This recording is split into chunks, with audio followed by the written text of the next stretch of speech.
homework with me, I suppose, you know. I'd like to welcome you all to another edition of the Kerry Hurling Championship, both a review and a preview. And I would be looking forward, obviously, to two semi-finals coming up on this coming Saturday, and looking back at four very exciting quarterfinals, starting on Friday night and moving along to a game on Saturday, and two thrillers on Sunday, one requiring extra time when Ballyheigue took down the champions. That's Crotta who made their exit last Sunday. Now with me to discuss our hurling is the regular panel. I think you know who they are at this stage, so we'll be brief with that.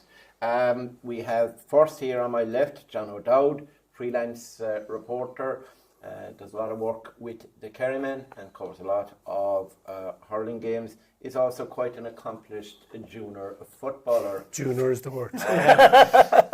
Right. Then another junior is... I joined that right now as well. Three juniors. There's three juniors at this table. McCarthy, James, of course, with 8 senior county championship medals. A Kilmowley man, really to his very core. And of course, last Sunday, while he wasn't commentating, obviously, on the Kilmowley Causeway game, he followed every blow on the terrace and was seen at one stage instructing management what to do. And he was heard somewhere close to Ballymacalligat, they told me. They heard James shouting out instructions. James, you're very welcome. He still, by the way, hasn't got an intermediate medal. And the final member of our panel is the jovial Aidan Leahy. He's banking on an Abbeydorney county championship win, because I'm not sure was his father born when they won it last. I think he was. Just about, but he wasn't, certainly. 1974, 50 years growing he is. Well, he's probably only 25. And he was looking forward as well to Abbeydorney on next Saturday evening. But he enjoyed the games the weekend. He is now, though, to his great disappointment, out of the Intermediate Championship. Gone. 2 successive defeats, although last Wednesday he played and we did very well because I didn't play. Yeah, they obviously had 15 players because he didn't play, and they went on and Kilgavin took him out. But having said that, he's here and he'll be ready to give his views on the big games, both last weekend and the coming weekend. So that's the scene set, and of course we are very excited now because we're coming to the real jeopardy end of the championship. Last weekend's game really a notch up from the group games, because if you lost last week you were out, 4 teams exited, and now we'll go forward as well to 2 great semi-finals. Now we'll start with our look back, and we'll start with last Friday night, and the highlights of last Friday night between Abbeydorney and St. Brendan's. Take a look.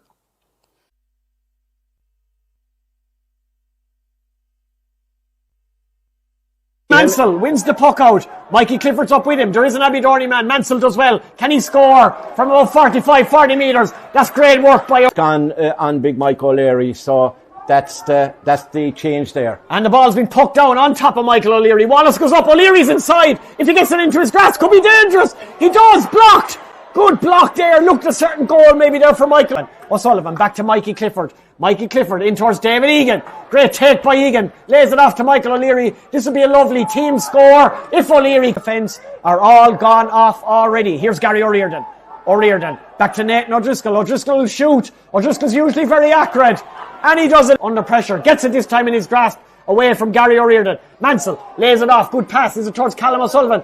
Across now to Jack Sheehan. Jack Sheehan will score. Oh, great save, Darren Delaney. Jack Sheehan could. It's over Michael O'Leary. Oisin Mansell will get there this time. He's ahead of Gary O'Riordan. Oisin lays it off. Chance of a score. Is it Jack Sheehan? This should be a score. Was it Niall O'Mahony? It's there by Ronan Donovan, the centre back for Abbeydorney. Inspirational. If they could get a score out of this, it would be fantastic. Lovely play. Started by Donovan. Oh, Mansell, good control. Can he beat Gary O'Riordan? He does beat Gary O'Riordan this time. This is one of the best battles of the game. Mansell v O'Riordan lays it back. Chance of a score for Daniel O'Leary. And again, it's Daniel O'Leary. Maybe there's too many eyes on Michael O'Leary and they're forgetting about the quality that brother Daniel possesses. 2 score, Abbeydorney 9 points, St Brendan's 8 points. Mort Murphy, that's been young Callum O'Sullivan. Callum O'Sullivan, little pocket rocket figure, good player. What's he going to do? He's going to try, one is he from 65? He lobs it in towards Michael O'Leary. O'Leary breaks it. Can Mansell get there? No, he can't. Darren Leahy. It's O'Leary. Mansell gets it. Bit of a miss. Ball's gone into the back of the net. Oisin Mansell. Terrible mix-up in the Ardfert full back line. Darren Delaney came out. A defender was in the way. It popped up. Oisin Mansell was awake. Oisin Mansell got it. He didn't even make full proper contact with it. He almost sliced it. He mishit it. He won't care. Tell you the minimum amount of added time that'll be added on. Chris Lawler gets his first puck out and it's won by Ardfert. Lovely pop pass by Ernan Ferris towards Lee Moog O'Connor. Lee Moog's going to go on the straight burst. He has the pace. Oh, lovely pass to O'Halloran. Shoots. Goal! Seamus O'Halloran. Back in the net. Ardfert. And it all came from the youngster Chris Lawler's puck out. Great one, pop pass by Liam O'Connor. Seamus O'Halloran just evaded the clutches of Conor Bohan. Kieran to Michael O'Leary at half forward. O'Leary goes up with the paw. Great take. Lays it off to the brother Daniel. Is this his 4th point? This will be special. From Daniel O'Leary. One brother to the other. Michael O'Leary went up with the big left hand. Laid it off. Lovely pass with the right. Daniel O'Leary, his 4th point from play. Can you imagine being in there? Tremendous vision to set up the goal from Seamus O'Halloran. He finds Shawnee Brosnan. Lee Moog, Brosnan, brilliant pass. Lee Moog, O'Halloran's inside. Lee Moog doesn't need him. Is it wide or was it a brilliant? He's surrounded by John Egan.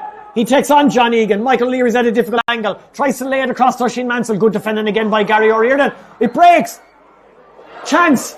Block. Jack Sheehan gets it again, rebound. Sheehan turns. Oh, it's just gone wide. And far, you take off David Egan or someone. Why are you taking off Daniel O'Leary? I can't understand the tactics at all. Michael O'Leary's out around midfield. Brennan is out there now. Darren Deneen, long range. This will be a booming score. Darren Deneen from it. Bohan goes trusty long to Michael O'Leary. Can Michael O'Leary get there? He has it. He does. Lays it back. They really need a score. Is that young Callum O'Sullivan this time? I don't think that's going to be a score either. Mansell's in there though. Mansell, what can he do? He turns. Yeah. Is this the winner? Yes! It's in the back of the net. Oisin Mansell, just when they needed it. He beat Gary O'Riordan. It was actually a shot for a point probably, but it's dropped short. Mansell's in. Mansell's in the back of the net. Oisin Mansell.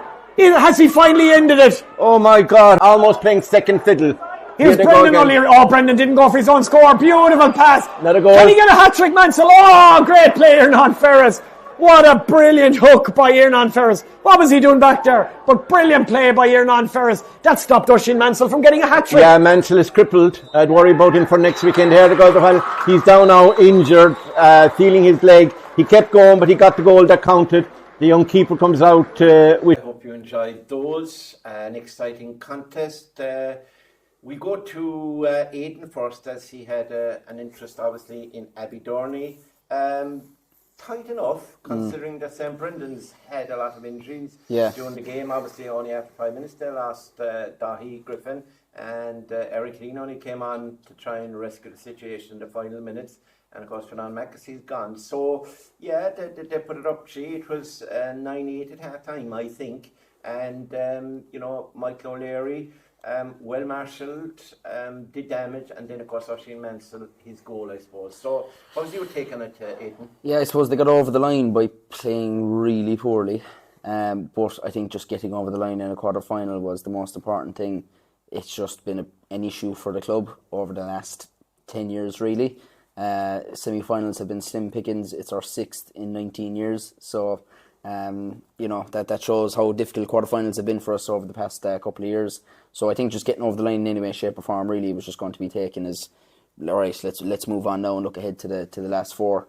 They didn't cover themselves in glory in the first half. Very panicky in a way. Like Michael Leary's hat-trick against Lixnaw was maybe kind of one of the worst things that could happen, because it was just get the ball into him. There was a slight bit of panic there. So I think they've surely realised now that, look, we need to relax a small bit more. We need to trust the guys out the middle of the pitch, go back to the way we were playing all throughout the year, use Michael when the chance is there, one good ball is all he needs.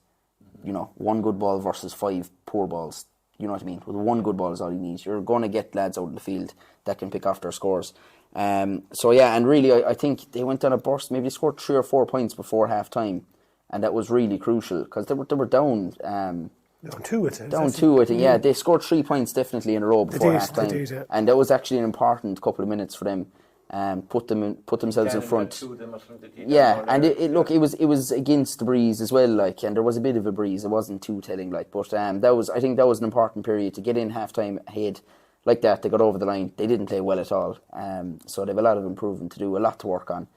Which it's a good thing heading into semi final. That they're looking at stuff they need to work on, and you know the way they play it really isn't going to be good enough against Ballyheigue. It's not really good enough against anyone. So they need to relax. They need to trust themselves more. Go back to play to the strengths of everyone around the team, not just the strengths of Michael. Yeah, James, what was your reading of it? I think defensively they were very solid. Very solid, yeah. That backline is very good. But like, you know, as Aidan said, lumping the ball in. If you were to lump the ball in high, you must put it in high over Mike's head, not behind him or not in front of him, really. And they didn't manage that the last day. How did you see it? It's exactly like that, really, because they went one-dimensional, and that's when St. Brendan's came back. And St. Brendan's were raw up front. They're very, very young. You had Liam Oak trying to carry the can. You had probably maybe Fernand Egan trying to carry the can there as well. Like Aidan first was out of it. Yeah. Wasn't as effective as he was. Gary was superb. Yeah. But you have to call out the 2 old fellas. Yeah. The 2 old stagers, I'll tell him, and I have no problem saying that about them because I'm all for the old stagers, being one of them myself. Yeah. That John Egan and Dazzler. Absolutely outstanding. Yeah, they tried everything. Tried everything they could, like. Tried everything. And you know, that's like they know, right, we got to do everything we can to try and win this match. Trying to bring maybe 13 young fellas with them over the line, and nearly did it. But Abbeydorney's base, as Aidan said, from the half-back line, they had so much possession. Wasteful. It was so wasteful. And what happened then after that, Michael thought wasn't working with some glory hunters shooting from under the stand and over on the terrace. They were ridiculous shots. Yeah. They never played through the lines properly, like Aidan said, which they should be doing, because they're good hurlers over on the field. Like, a good word for it, but thank God for Daniel Leary in the middle. Daniel stood up. He's solid. He was solid. He was Did he get 4? I think he did. Unbelievable. Yeah. Very good. Very good. John, you were obviously commentating on it because we couldn't allow Aidan commentate on Abbeydorney or James and Kilmowley either. They're too much involved, while me and you can kind of be neutral. Although Abbeydorney is my club now, I want to let you know. Sorry, Crotta. Turn that page over there. I saw you shopping for holiday homes in Ballyheigue as well. Oh my God. Caravans. I'd be honest talk. Yeah, but listen, John, what was your reading of it? I thought as well that they were very slow on the sideline in Abbeydorney, and I hope I'm meeting none of those down in the butcher shop, but they were slow on the sideline to change things and to vary it. And I thought Brendan O'Leary should have come on a lot earlier than he did.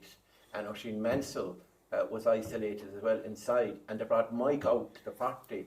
I'm not too sure that was a good idea. I did Mike and Oisin inside, or bring Oisin outside to the half hour line. If you look at the mere statistics of the game, right? St. Brendan scored 1-4 from play. Abbeydorney scored 2-10 from play. No comparison between the sides. If you look at the wide count, St. Brendan's had 9 wides, Abbeydorney had 20 wides. So there's no comparison over territorial dominance, shooting dominance, everything. And yet, by the 69th minute of the game, there was 1 point between the 2 sides before Oisin Mansell got the match-winning goal at the end. That tells you everything about Abbeydorney, and it tells you a lot about St. Brendan's. St. Brendan's dug in with all the injury worries, as James said, with John Egan and Darren Deneen, absolutely inspirational figures. They dug in. They shouldn't have been close to Abbeydorney, considering the way the game went. But it also tells you a lot about Abbeydorney. They got absolute stage fright in the last 20 minutes.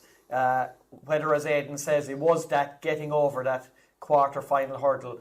They showed zero composure in the last 20 minutes when the game was there to be won. They hit 14 wides in the second half. There were plenty like in 2s and 3s and straight after each other. Absolute panic. They were all over the shop, really, as regards you wanted cool heads. The only cool heads were Daniel O'Leary, as we said, and they took him off.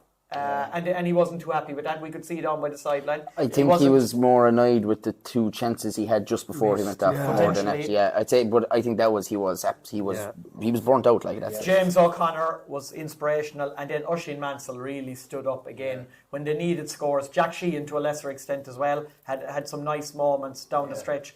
But then you go to the other side of the coin, and the one thing Abbeydorney will absolutely take from it is in the second half. I remember you saying it on commentary at half-time.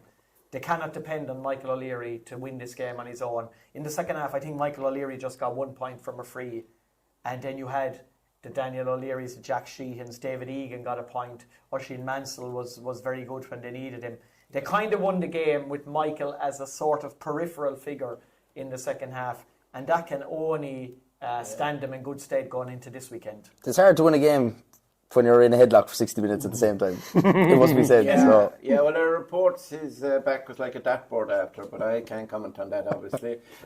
James, just a word before we leave this game, because we'll be talking obviously about Abbeydorney, but a word about St. Brendan's. I think although they only won 1 game in the championship, that was the preliminary quarter-final against Parnells, they actually have improved as it's gone along. They were unlucky with Finan getting suspended. Well, I mean, it was his own fault, but still, he missed the game. And then the injuries. I mean, to be missing for that big game, Eric Lean, the best man marker in the county, in my estimation, and of course Dahi, which was excellent as well. So both of those. So, but you would reckon that they're a team. There's a work in progress, but how long can you keep John Egan and Dazzler still playing? Like they were their best players. They have applied. They're brilliant. They're brilliant. They were brilliant. You told me that, by the way. 3 of us from the office the same day. Gary Reardon. I'd add Gary Reardon into that mix as well. Absolutely outstanding. But the only thing I saw from the game as well, which I was only very wary of, they butchered 2 goal chances very late on. Alfred. Oh my God. Yeah. It just happened to be one of the subs that came in, made a mess of 2 of them, and they got through for, if not 3 or 4 goal chances, they ran straight through to level it. I swear. So inches. Got a great goal. Did. Oh, that was super. But they could have got maybe one that you scored against your own team in 2017. They could have got 3 or 4 more goals. Yeah. They did cut through that defence. And Nathan O'Driscoll should have passed to Shamie O'Halloran when he went for a goal chance. He was out very far, beyond the 21. Yeah, definitely. There was chances there, and as I say, it turned on Darren Delaney getting injured. Because at that time, the goal came out of that. The goal came straight out of that, and next thing, bang. Yeah. And it only was 3 to 4 points. That was a bit of a lead they needed. It was a Shawnee Brosnan made the run, like he should have been absolutely. He just gave a lovely flick tackle to the ground. Yeah. That's all you can do in that situation. He was in. Tackle him to the so ground. you are promoting cynical play by your players. Well, if you're on the sideline and you're a manager, that's what you're roaring like. Take him down outside the 45. I wouldn't agree with that at all. And now we want to obviously wish Darren Delaney a speedy recovery. He has got, I think it's a broken rib. I think so. Broken is better than fractured, actually, come to straight, but it's obviously sore. So we wish him well. He's a great guy, lovely fella, and a good keeper. Play with Kerry as well. And now so hopefully he'll be around for another few years with St. Brendan's, and I think they're a team that over the next 4 or 5 years, I think they'll be in a county final. Whether they'll win it or not is another matter. So that's the first game on Friday night, and then on Saturday, despite Kerry being in Croke Park, we had a game, and on Saturday it was Ballyduff, many people's favourites to take the title, to win it this year, and they have much in their way now, by the way. But yeah, Ballyduff, James is humming and hawing here on the left. But yeah, Ballyduff playing, and they managed to get past Lixnaw. But again, it was a bit of a struggle towards the end of that game. Highlights of that now coming up.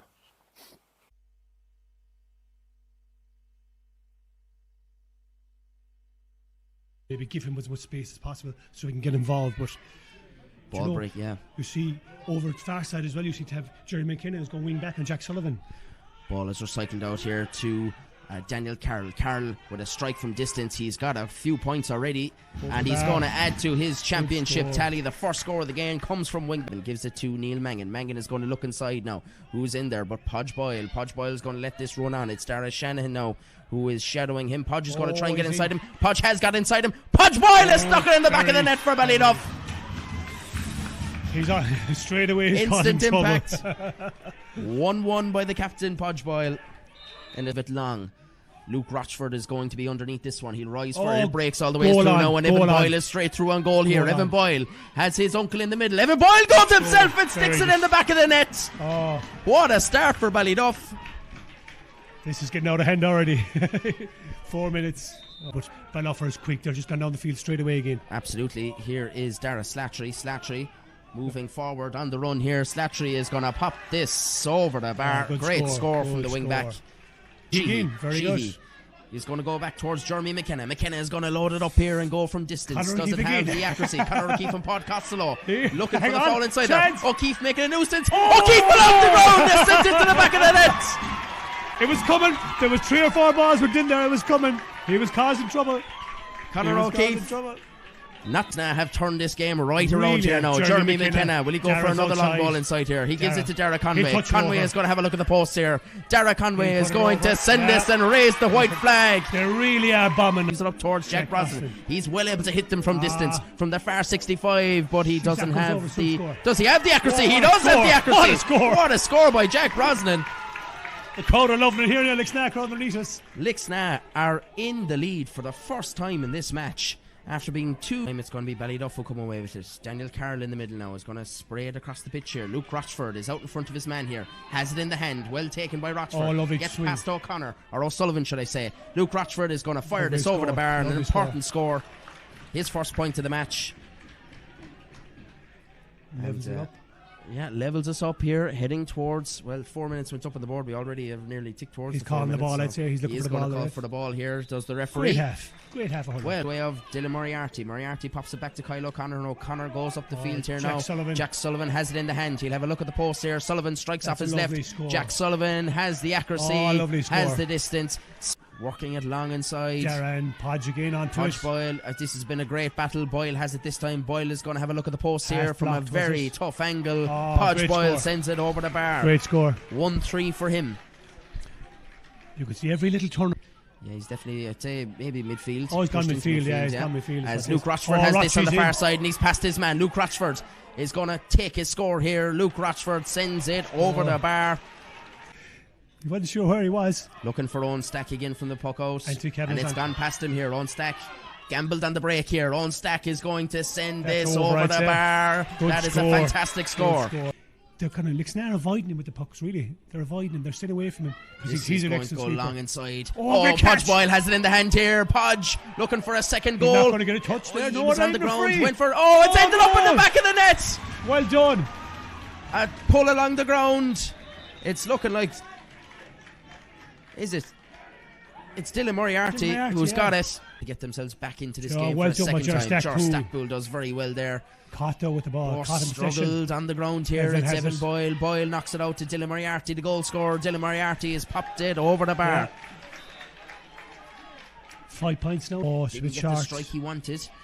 There is Lixnaw men there. It's Ricky have it. Rising and the new man in. Jamie Galvin has it. Galvin's going to pop it out to Shane Conway. Conway is going to have a look from distance here on the 65-yard line. beauty, Shane beauty. Conway has sent this Beauty. over the bar. A huge score for him. He's gotten away with it. Got JP away O'Carroll with it. recycles it back here. Daniel Carroll is going to Good pop it ball into the to middle. Rochford. Luke Rochford in the middle is free. Jack Gives it to Sullivan Jack have a go. Sullivan. This will be huge for Jack Sullivan if he can get a score here. That's good over, I'd Sullivan has sent it Yeah, over the over the bar. bar. He Over raises the the bar. white flag. Code is They going to go go for along. They're Mikey, looking for Mikey. Mikey Boyle. It's Mikey versus Jar Stackpool. Stackpool knocks it down. It's Luke Rochford on the break. Rochford is going to plough Take on along his for man. down this far side here. He's got Go past take the his man challenge. Stackpool still going with him. Got a Pops lovely it ball inside in. here. Jack Jack Enright. Enright. Oh, Enright lovely. inside. This could be curtains. And Great it's a save by fantastic save Stacky. by Martin Stackpool. Great Dylan save. Moriarty was looking for a Oh, second great goal. flick. Tara McKelligan dives down. That's some Gets the great ball, defending. says the referee. Great defending. On top of Dara Conway. Conway has to come. Well done. Rolls over Jack Sullivan's head. Oh, Derek Jack McKelligan Sullivan, went well down, done, but Jack here Sullivan. is Jack Sullivan roaring back Good into tackle. it again. Sullivan is going to pop it here to Jason Bowler. Bowler has it. Bowler has a look at the post. Nice He ball doesn't. in. Pops it Lovely ball inside. into Mikey Mikey. Boyle has it. Boyle out in front of Jar Stackpool. Boyle over the Score. shoulder. Mikey Score Boyle and a has half sent by it Mikey. over the bar. What a score by Mikey That could Boyle. be the decider. A huge score. Even as banged up as he is, he's now running out of the fence here now. Lovely Loads ball of to space for Luke Rochford. Rochie. Rochford can put this on ice for Ballyduff if he gets it into the hand here. Jesus, take his Rochford, score. No, will he's he going go for for a goal major. here? Rochford will go for goal. Oh. It's a poor shot in Stackpool. You're never going to beat him with a shot like that. It's a free out, says the referee. They'll have to get this going quickly. He'll rue that surely, but he won't up. because that Time is up. the full-time whistle. And Ballyduff have joined Abbeydorney as the second team in the last 4 of the Garvey's Super Value Kerry Senior Hurling County Championship. They've done it on a scoring of 3-15 to 1-16, and we're going to go to a quick ad break. So now they were the highlights of Ballyduff and Lixnaw. Of course, Lixnaw had the great Shane Conway back and Conor O'Keefe, who played up front, as you saw, and got a goal. And Ballyduff, and we'll start with John this time. I suppose the early 8-point lead, 2-2 to no score. And then they seemed to fall asleep for about 15 minutes. And then in the second half, they went in front again in the third quarter. And then they allowed Lixnaw back into it. How did you read that game, John? Yeah, it's been exactly the way Ballyduff have been in several of their championship matches this year. If you go back to the very first game against St Brendan's, they built up a sizable lead and then fell asleep again and allowed St Brendan's back into the game and only edged over the line by 2 points. It is a worry for Ballyduff when they're, as the old saying goes, when they're good, they're very, very good, and when they're bad, they're horrid. So they are like 2-2 to no score. They were in cruise control, off to a great start. Lixnaw couldn't live with them. That was only after 10 minutes.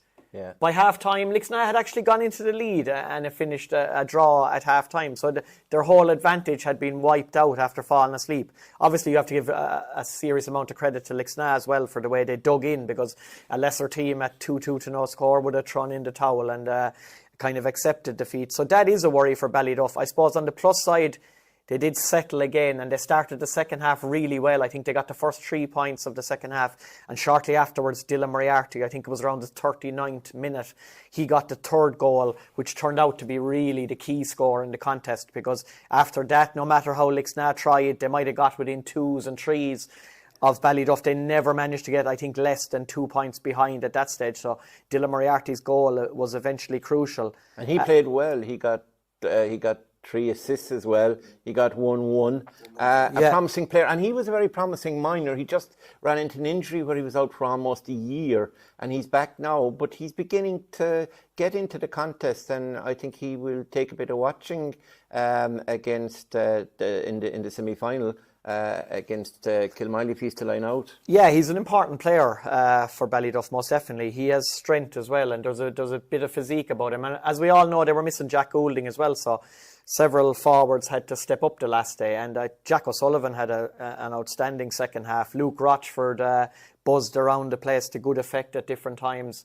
And then you had Daniel O'Carroll was fantastic at wing back. But I suppose really the whole star of that performance was Podge Boyle on his return from injury. Like, he looked extremely sharp, you know. His goal early in the first half was fantastic, like just burnt his man. I think it was Dara Shanahan, buried it in the top corner, finished with 1-4 from play, another 3 points from frees. Then you had Mikey coming on to get a point near the end, and we don't know, maybe that'll have to be the role for Mikey as well this weekend. That's just a little cameo because of his injury and stuff like that. But yeah. Podge was massive. So, like, Ballyduff, like we say, when they strike form, they're arguably the best team in the championship, but they have these periods where they fall asleep. I don't think they know the reasons for that. Maybe it's a touch of complacency when they go ahead in games. Maybe it's a touch of lack of experience in certain quarters of the team. But if that continues against a side like Kilmowley, which we'll probably discuss later on, they'll be in big, big trouble. Historically, like, once Ballyduff got in front, there was no pegging them back ever. Like, it was really, like, and they are great for a quick start, like. Yeah. Like, I remember 2016 was they put 4 goals past Causeway in the space of 5 or 6 minutes in a quarter final, you know.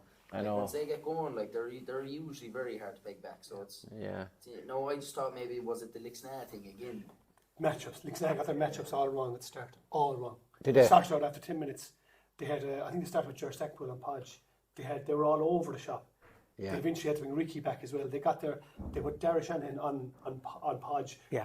Dara, I thought, played a very good game as well. Podge was so good. It was like, you know, it was very hard maybe on poor old Dara that Podge got in the match, because Dara did well at times as well. Think, look at it, and say, Christ, you think like what he got when scores, say, oh geez, he destroyed his men. He didn't. It wasn't that case at all. But Ricky stepping back in there, maybe Shane too got a belt early on. It was very, very massive. physical. The referee was kind of like, let everything go. which I liked to an extent, but there was. He left Pod Costello and Conor O'Keefe. He left him at it because every time they clashed, there was 3 or 4 fouls from both sides. And he the said, ball wasn't even there. No, and even off the ball, like when the play was up the other end, they were wrestling away and pulling and dragging, and the ref was alerted by his umpire at one stage, and he said, "Look, it's one of them to let it at him." It's fine. That was the referee.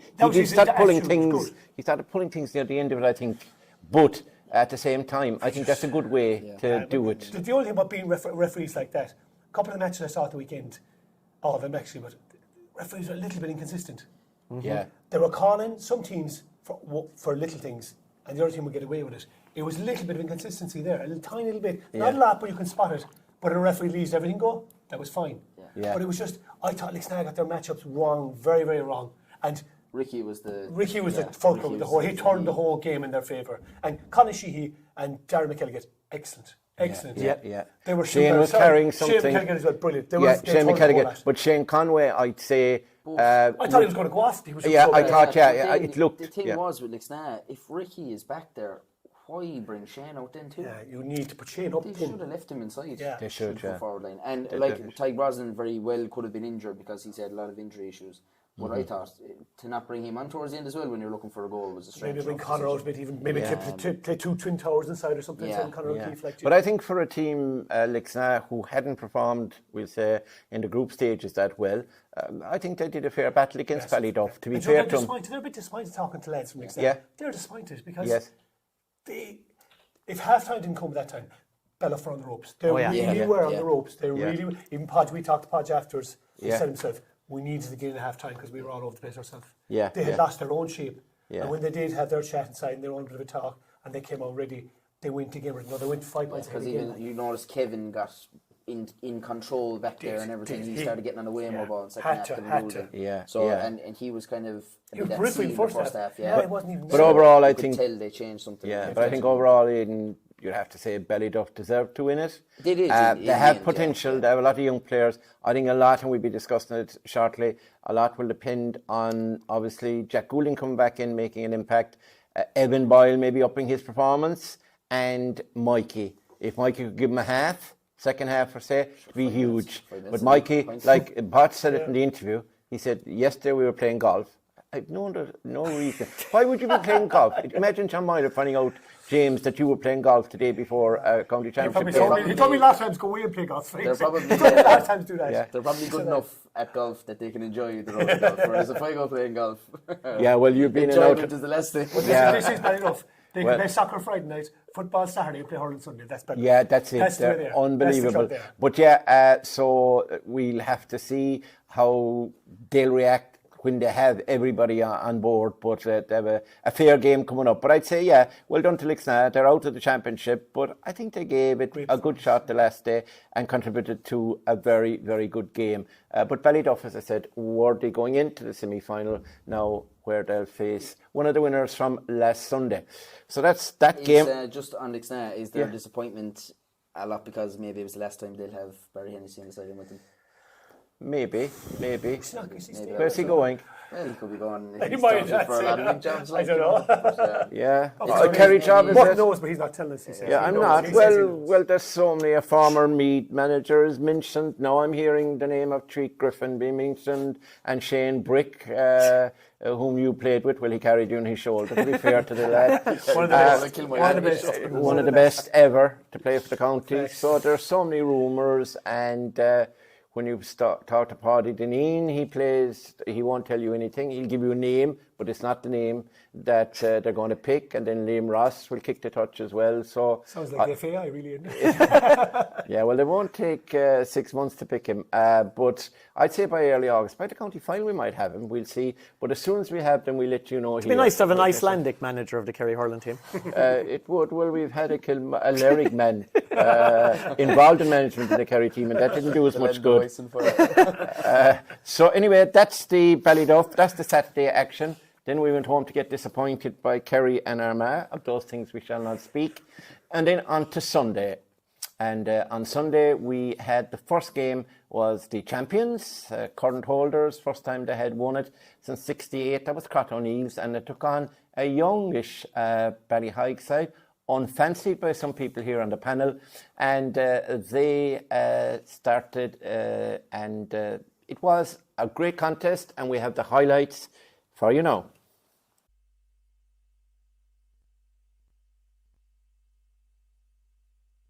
It's David O'Sullivan now on the run. O'Sullivan is going to look up inside, sends a crossfield ball. Colin Walsh is inside there. It's into the hand of Eric. Eric has it, he scoops it out. Brian O'Riordan. O'Riordan is going to have a goal from distance here. Brian O'Riordan looking for them. He's going to send a dangerous ball. It's into the hand of Jordan Conway. Conway is going to look for a goal. He's going to cut back around and puts it over the bar. A great score for Ballyheigue, who's Brian Reardon, gives it now to Jordan Goggin. Goggin moves it on, and it's Michael Lean. Michael Lean has a look at the post. Michael Lean going for a point, and Michael Lean has to Jordan Goggin. Goggin looks inside. He's going to send a low ball in. It's 1-on-1 inside there. Into the hand, it's Philip Lucid. Lucid is going to turn and strike, and Philip Lucid has sent it over the bar. If you're Darrow O'Donoghue dropped it at the first attempt, and off he goes now. Ball on the Hurley, sends it into the middle here now. It's Gavin Parker. Parker has a look and strikes. Gavin Parker has levelled us up. Just about finds Gavin Parker, who just opened his account. Tomas O'Connor now making a run from centre back. He's going to have a look at the post here, and Tomas O'Connor has sent it over the bar. He started very well. He got on 3 balls. A chance to turn the ball over on the far side. It's Declan Donoghue. Donoghue goes to ground and Phelan wins it back now. Good battle on the far side. Here is David Sullivan now. Now has he the chance to get his score that he was looking for. David O'Sullivan has put it over the bar. That's a fantastic score. And you know what? Killian Trent. Trent is going to look long inside there. It's going to break in, and there's trouble now because Jordan Conway has it. He has the advantage. Conway is going to find Shane Nolan. Shane Nolan looking for goal here, and he's found it. He's buried it in the back of the net. Brilliant refereeing and brilliant hurling, because he played the advantage after Conway was going through and was pulled back. You might have thought it might have been a little bit long, but the rule is 5 seconds. That was definitely 5 seconds when Shane Nolan got the ball in the hand. He only had one thing in his mind: goal. I thought the keeper could have stayed if it was kind of close enough to him, but Crotta. And Eric Walsh. Ballyheigue have possession this time in the forward area. Nathan Gearan rolls off the referee that time, puts the ball back on the Hurley, finds a pass in here now. Chance for Kieran Casey. Casey looking to get through and goal here. Casey goes with one hand, and it's gone into the back of the net. Adam O'Sullivan couldn't keep it out. A huge goal for Ballyheigue, and it's back to a 2-point game again. I can't believe it. It was nearly the fact it was weaker. It was harder for O'Sullivan to save. He was moving before the ball was struck, and it literally just bounced just in front of him. He tried to flick. Ballyheigue still have the ball. Colin Sheehy just bounces off Tomas O'Connor, sends the ball in here now to Philip Lucid. Lucid in behind Beans Ware now. Lucid looking for a score. Can he bring it back to a 1-point game? He has done. Slipped and Donoghue got into it. Rory Mahoney, lovely ball inside here looking for Jordan Conway. Conway has it in the hand and gets past the challenger Shamey Foran.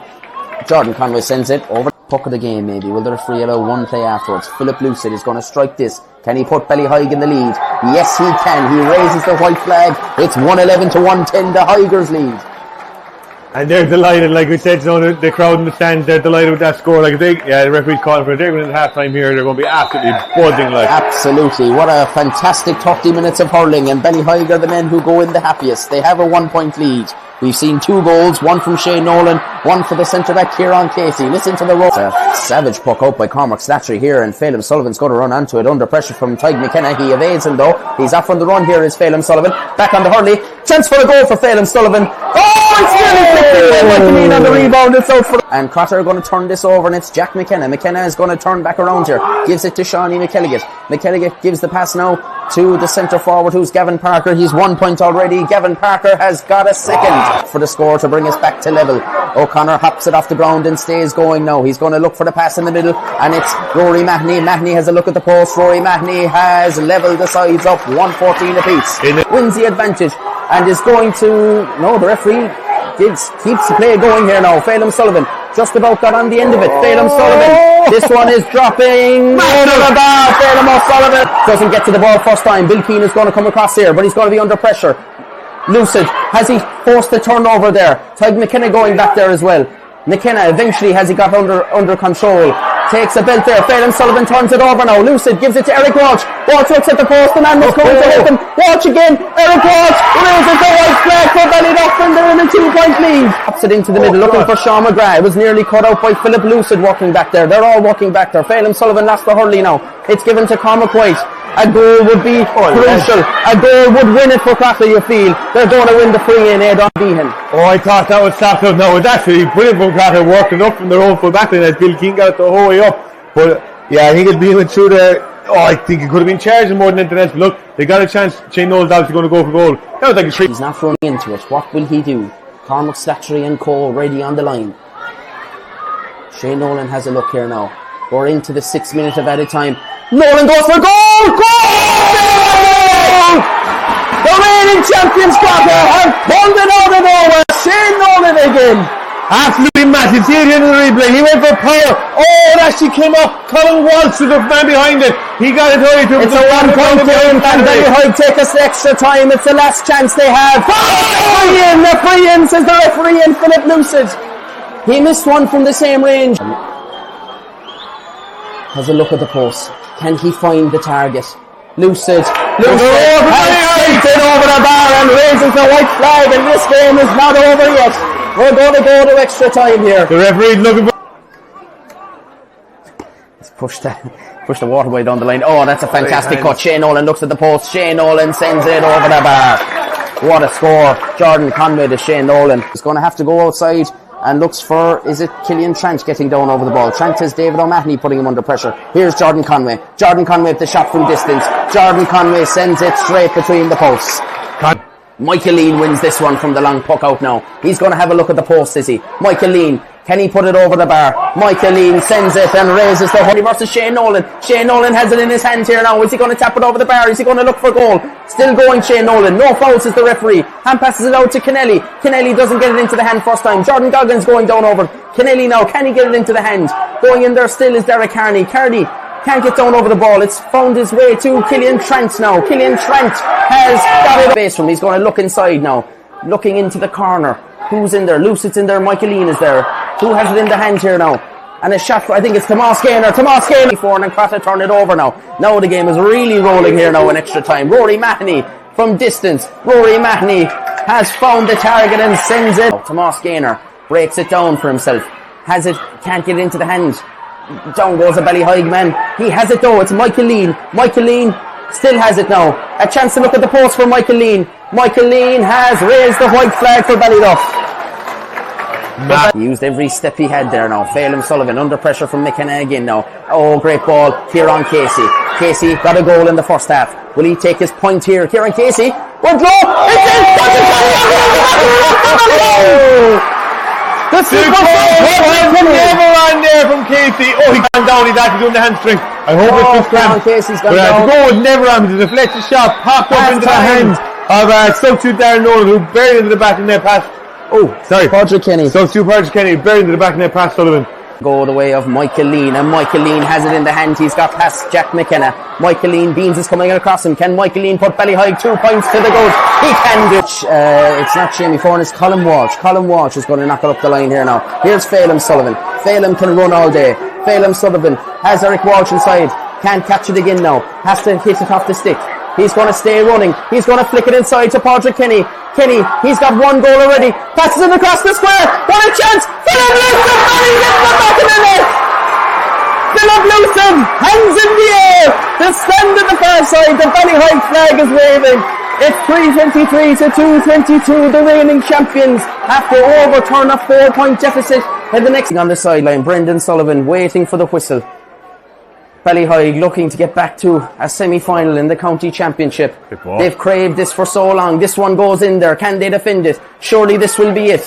It's the number 7, David O'Sullivan. He's gone down. That's it. It's Ballyheigue. Well, if you recovered from the excitement of that and the late drama as well, and that late equaliser in normal time by Philip Lucid, it was a long way, lads. And then in normal time, in extra time, Michael Lean cutting loose. His father, our newly elected councillor, was jumping up and down in the terraces. He was carrying 4 or 5 women with him up in the air every time he jumped. And it was incredible to watch from our vantage point. But at the end of the day, it looked like Crotta had stolen it and were still in the championship when Shane Nolan had that ball sort of deflected into the net from the free. But then Derek Carney getting fouled, and Philip Lucid No, that was it. He was, yeah. Philip Lewis got the equaliser. And then in extra time, really, the lads got very, very tired. Crotta, they got really, really tired. And you'd have to say the fitness, lads, and the power of, that half-back line, and Dara Carney, and Colin Walsh, etc., Michael Lean. Ballyheigue seemed to wanted more, James, didn't they? Oh, hunger's a great sauce. Oh my God, you have to see it. Like even looking at all the Ballyheigue backs in the first half, like I was just saying earlier, we were talking about first 10 shots, it was 5-5 after about, I'd say 7 minutes, straight over the bar. The quality, the actual quality, that's what I really liked about the game. The quality of the hurling was superb. Yeah. Absolutely superb. This wasn't dogged crap. It was brilliant hurling. It was absolutely superb. And Crotta, Ballyheigue matched Crotta all day long. All day long. Easy mistake to make, by the way. But they matched them all day long. I thought Crotta, a little bit flat. I just looked at them, they looked a bit leggy. We said it about this group of death early on. Yeah. It looks like it was a group of death because there's only one team left out of it now. Yeah. So like maybe, I don't know, is that taken out? Yeah, well of course. They look leggy. If you look at them, like Shane Nolan has been carrying an injury, we know that. He has been, he was sick as well, I think, along the way. So it hasn't been a clean championship, let's call it like that, for him. Obviously, Sean McGrath didn't come on till the second half. Huge loss. He was a huge loss to him because he had been pivotal. I mean, Rory Manny did his best. Barry Manny's away. Bill Keane came back. How many days? What kind of training he had? He came back from America. That's tough. Killian Trent looked under the weather as well by his standards. So, there was probably reasons why they were flat, but at the same time, when you're champions, and when you're trying to, back to back is hard to do, I know, but still, maybe more you'd expect more from them, let's put it like that. Maybe, looking at this, you'd probably give them a break like that because they met a different animal in Ballyheigue. Yeah. It wasn't the animal I thought was going to come out. I wasn't sure what they had, but they really showed up in spades on Saturday. Yeah. And like we sit in the terrace, beautiful afternoon for the match, you could feel it. As the game was going on, the Ballyheigue crowd nearly took them home. Well, a wave of emotion on the far side. They were nuts in the stand. Yeah. They were mad in the stand. They had a huge crowd. They bring colour. It was a brilliant match. Yeah, they bring colour. And the other thing is, Brendan O'Sullivan, and Boxer, they've done John Lewis, they've done a great job with it. Brendan's a very good trainer. And he had, I'd say, at least 5 or 6 of them. Shemi Foran was in with Kerry. Dara Carney was in with Kerry. That's 2. Ross Gaynor was there. And Tommy Gaynor was there. Obviously, Michael Lean was there. Eric was with us 20s. Eric was with 20s. Philip Lewis stepped away this year, but he had the training from last year. And of course, Colin Walsh was in there once he got clear of his injury. It's helped him, yeah, it's definitely helped him. Now, I won't ask you to comment on Crotta, Aidan, because of your love for them, but I'll ask you to comment on Ballyheigue. Did you see this coming from Ballyheigue?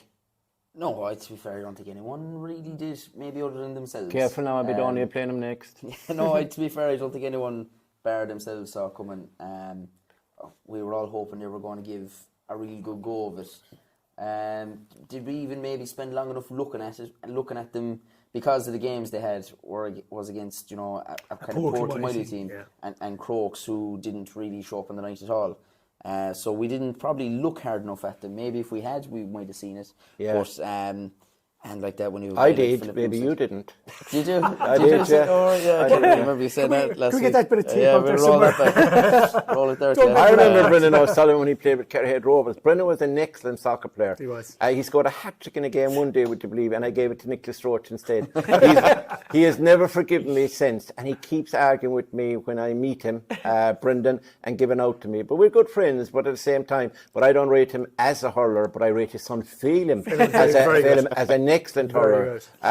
John, bring back a bit of sanity to this discussion. Not to that game. You couldn't bring sanity to that game. It was an amazing game. It was seesaw, wasn't it? I think this was the day that Ballyheigue really came of age. That's the only way you can put it as that. Most of them are underage. I think all general observers and people watching the game the last day probably felt, and I think Crotta went 5 points ahead maybe at one stage in the first half after they got their first goal. And I think people felt that Ballyheigue were digging in, they were matching them stride for stride, but that this wouldn't last, that there would eventually come a stage in the match where Crotta would pull away. Yeah. And maybe Crotta subconsciously felt that was probably going to happen as well. But throughout the first half, throughout the second half, and then like we could see like the way Kerry and Armagh went. Who was the stronger team in extra time? It was undoubtedly Armagh. Who was the stronger team in extra time in this match? It was undoubtedly Ballyheigue. And it's very interesting because Ballyheigue probably don't have the strength and depth that Crotta have. If you looked at Crotta, were bringing on Shawnee McGilligan, they were bringing on Sean McGrath, they were bringing on Cormac White, Sean O'Donoghue, etc. They had the bench. Ballyheige's go-to man normally was David O'Mahony. They brought David on, and David was just off target. I think he missed 3 shots. Three shots. Same spot. Yeah, same spot nearly like every him. time, not like him. But then along came Padraig Kenny, their second sub, and he scores the goal, their first goal in extra time, and he set up the second goal at the very end for Philip Lucid that killed the game as a contest. But I think extra time was the moment where Michael Leahy stood head and shoulders above everybody else on the pitch. He basically decided that he was going taking this by the scruff of the neck. He got 3 brilliant points from play. He was involved in everything. Crotta had no answer to him, like his power, his pace, his running ability, his finishing. Like Colm Walsh had done great work as a sweeper before that. I think one of the most unsung heroes was Tomas Gaynor. He was everywhere. Brilliant. Everywhere around the middle of the field. And then Kieran Casey centre back. Yeah, Kieran Casey. His runs upfield were Like incredible. Psychotic. Brilliant. They're mental runs, like I said. And Derek Carney. Yeah, Derek Carney as well, like was outstanding, like matched Shane Nolan physically all over the place. Like this was basically an 80-minute performance from Ballyheigue. You know, they might have had the odd little dip here and there, but in general, their consistency with a smaller panel over that length of a game was kind of It never really dipped. No, it never and dipped. I think that was the real surprising thing because we didn't really know the real Ballyheigue. We knew that they were capable of beating Kilmowley, but this was a distracted Kilmowley. We knew they could beat Dr. Crokes, but this was a Dr. Crokes who weren't at their level anyway. Yeah. And then there was obviously the 3-week break, I think, for Ballyheigue. So we didn't really know what they were going to turn up with the last day, but I think we know now they are serious contenders. The match threw in at half one.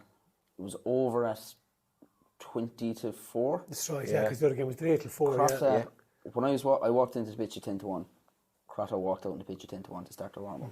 In what was probably the hottest It was a day we've warm had, day. It so was a it warm day. 10 past 1 before Ballyheigue saw the pitch. Bit early, yeah. And Crotta walked into the dressing room for max 5 minutes to change the jerseys and back out again maybe 7 or 8 minutes before throwing. That's a long time to be out on the pitch. It is in that heat. So, it is in fairness. And when you go deep into extra time, then The legs are I wonder. Yeah, I think the thing that really stood out for me for Ballyheigue was the fact that the young lads took leadership roles. Derek Carney, when the going got tough, you had Kieran Casey as well.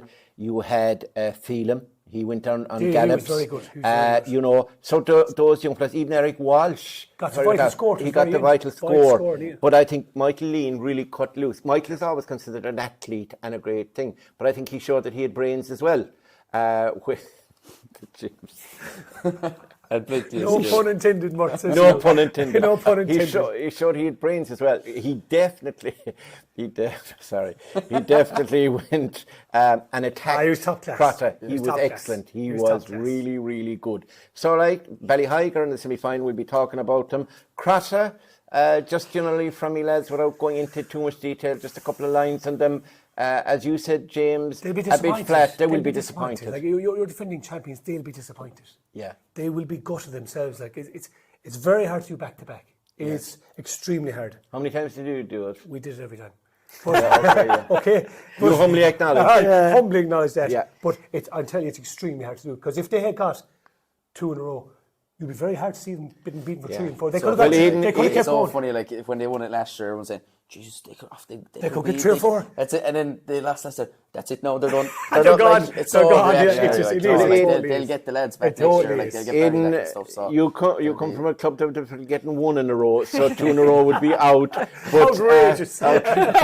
But do you think and great neighbours of yours as well, obviously, and mine. Crotta, look, they still have a lot of young players. They have a lot of good players, seriously. and they'll be a threat again next year if they get injuries-wise, get Barry maybe back from Australia. That's it, like, yeah, he's in America. America. It's just a worry though, like our 30. Shane Nolan. But he might go to Australia. They're the wrong that's it, side of yeah, the wrong side of the veteran. They will have to area. replace them How do eventually, you like, replace so. Shane Nolan? Says How the do you man replace him? who is still playing intermediate hurling at 49, and he reckons guys in 32 and 33 are gone over the hill. But he's impossible to replace. Anyway, talking about a man that's gone over the hill, John, what do you think of Crotta? Do you think, just a word for them? I think James summed it up there. They were a little bit flat, and maybe they won the county league. Maybe they just felt that they were always going to win this game. Like I said, I don't think they would have expected Ballyheigue to sustain the level For the 80 minutes. And like we were saying, Crotta had the stronger bench on paper, but in the end, like Padraig Kenny was the substitute who made the difference more than any of the Crotta substitutes. But I think what will really annoy Crotta is when Shane Nolan got that goal from the free, you're in the 7th minute of injury time. You know that the referee is just going to give Ballyheigue one last attack. So the last thing you do is give away a free in a scoreable position, because you had the job done basically after Shane Nolan's goal. It's still hard not I credit Ballyheigue. You have to. I think we call it balls. You credit Derek Carney. They gave the ball to Derek Carney. Yeah. So Derek, a shot, not a long puck out. You're our man. Run. You take off. And he took off. He carried that ball 80, 90 yards. Got fouled. Got another 20 yards and got into scoring position. But the Absolutely mindset brilliant. The mindset from him, he'd have been standing on the line. Yeah. Watch the ball going to net. Then took off. The Dean punch said, in the gut. yeah. But he We walked have a straight chance. back off He the said, line. boom. Took the ball, Matthew went. And then, brilliant. and then like Philip Lucid, let's not forget his I composure. stood up. Yeah, let's not forget his His new composure. name is William Tell, apparently. He's He's been shooting apples off his father's head. The Oshie McConville celebration. Yeah, that's right, yeah. He's been shooting apples and oranges out in Ballyheigue Beach off his dad's head. By the way, is Padraig Kenny Morank's son? He is? No. Different Kenny. That's okay, yeah. He's got the local knowledge. He's trying to steal players for Kilmowley from Ballyheigue, but he won't admit it. Now, that's a roundup of the first game. Now, the last game of the 4, but an equally intriguing one. 2 powerhouses, 2 teams that don't particularly like each other. Kilmowley and Causeway went to battle at about 4 o'clock. Let's see the highlights. And they're going to have a 3-man full forward line in there. Mossy Connor, I think, has been picked up by Gerard Lean, and I presume Tommy Barrett has taken Tom Murnan. Yeah, Simon Stokes gets the game underway, and it's Causeway in possession initially with Joseph Diggins, their midfielder and captain this year. Diggins sends it in. This is Colm Harty. He's going to try gets in front of Donald Kennedy. An excellent score. They needed Colm Harty. He's a good player. He's also a player who plays well when he gets early scores. Here's Darren Nolan from long range, the wing back for Kilmowley. Good optimistic effort. It's more than optimistic. Behind Flor McCarthy. He sends it down towards Mossy Connor. Mossy, Billy Lyons in close support, so is Gerard Lean. Will Mossy score from an awkward angle? No. Drops it in towards square. Big Tom Murnan's going to go up here. He bats it down. Capture the goal! Philip Mansell! Back in the net. There's the physical presence of Tom Murnan from inside his own 65 on the stand side of the pitch. Collins is going to send it long. Will he go direct for a score? It's going in. Dangerous ball in again. It's touched. It's been touched into the back of the net. A mishap at the back. I think it's Gary Kerry, the fullback. He's devastated inside there. Long free by Robert Collins. He went up with the hurl, did Gary Kerry, but all he could do was deflect it into the back of his own of Causeway. But again, they can't clear their lines. Darren Nolan, this could be an easy score for Ronan Walsh. He's plenty of time. He's 45 metres out. That's a simple tap-over score. Tries to find Conor Fitzell, but Evan Murphy will get there. Great sweeping work by Evan Murphy. Can't control it though. Mossy will try opportunistically. Will Mossy score? Direct! Mossy does score. Wasting Mort. Yeah, definitely. Yes, here comes Mossy again. Mossy O'Connor up against Billy Lyons this time. Mossy O'Connor doesn't care who he's up against. Johnny Nolan sends it back to Darren Nolan. Darren Nolan sends it into the corner. Who's going to get there? It is Mossy O'Connor get there. What an offload to Daniel Collins. This is wonderful. This will be a great score. Who didn't perform at all, and maybe that gave them a false sense of confidence. They beat Crokes here pretty well. As Ronan Walsh puts that over the bar from all of 50 metres. Great shooting from the Kilmowley number 12. That brings up 2-10 for John Myler's side. Causeway 5 points as the referee Simon Stokes blows his half-time whistle here at Austin Stack Park. Kilmowley have a So that's Gavin Dooley. He's inside the edge of the square. So who's going to take him? It looks like Donald Kennedy probably, is it? That's taking him. So very interesting. Here we go, John. Yeah, and the second half, Simon Stokes gets it underway, and I just seen Brandon Barrett has gone into full forward, but he's limping there. Flower McCarthy's picking him up. Dan Goggin has gone out to centre half forward on Dougie Fitzell. But it's Kilmowley, it's Darren Nolan who sends it up the field. Chance of a score already. This is the last thing that Causeway would have wanted. But Mossy O'Connor. Here they come again. Keith Carmy, excellent player. Sends it in. Lovely pass by Carmody. Is that Joseph Diggins again? Diggins as well. Can he get another score? Diggins. He shoots this time off his left-hand side. He directly here between Dan Goggin and Dougie Fitzell. Dan has the pace. He's away from Dougie. He'll go direct. They're looking for goal here. They have to look for goal. Goggin's been pulled out. It has to be a good though. John Brendan, experienced campaigner. Barrett will go low. He does go low. And he's in the back of the net. He virtually put the keeper the wrong way there. Fainted to go. Tommy Casey though, well blocked down. That's great work by Kilmowley, by Ronan Walsh. Ronan Walsh has been superb as well today. That's been one of the great battles. Ronan Walsh and Tommy Casey. Tommy can't do anything this time. Interviews have taken place. Who's going to be the winner though? We thought it was guaranteed to be Kilmowley. We still think it might be Kilmowley, but we're not so sure now. Here's Daniel Collins. Can he get his 4th point from play? Collins, he's been so accurate this point margin. Kilmowley respond with a score. Evan Murphy goes up to beat Jordan Brick under the high ball. He's still surrounded though. Kilmowley not giving up this one. They're still battling. So is Evan Murphy. But it's Kilmowley who come out with it. Great play. Is that Daniel Collins? This will be one of the scores of the game. Just as opportunistic. Causeway to keep Carmody. Carmody sends it long now in towards the square to Dan Goggin, and Gavin Dooley are in under the high ball. Gavin breaks it to Dan. Dan turns. Great shot. Great point. Dan Goggin. Great score by Cody Fitzell's right in control here. Seems to be sweeping up in front of Dan Goggin and in front of Gavin Dooley. Can't clear his lines. Joe Diggins. They have to go for goal here. Goggins inside. Diggins to Goggin. Must go for goal. Goggin is inside. He does go for goal. He finds the goal. Wonderful goal. Dan Goggin. It's not over yet. Wonderful play by Joe Diggins. Joe Diggins, a great ball to Goggin, and Goggin with one hand, tennis style, batted it low into the net. But look, the work by Kerry. He's turned it back into it.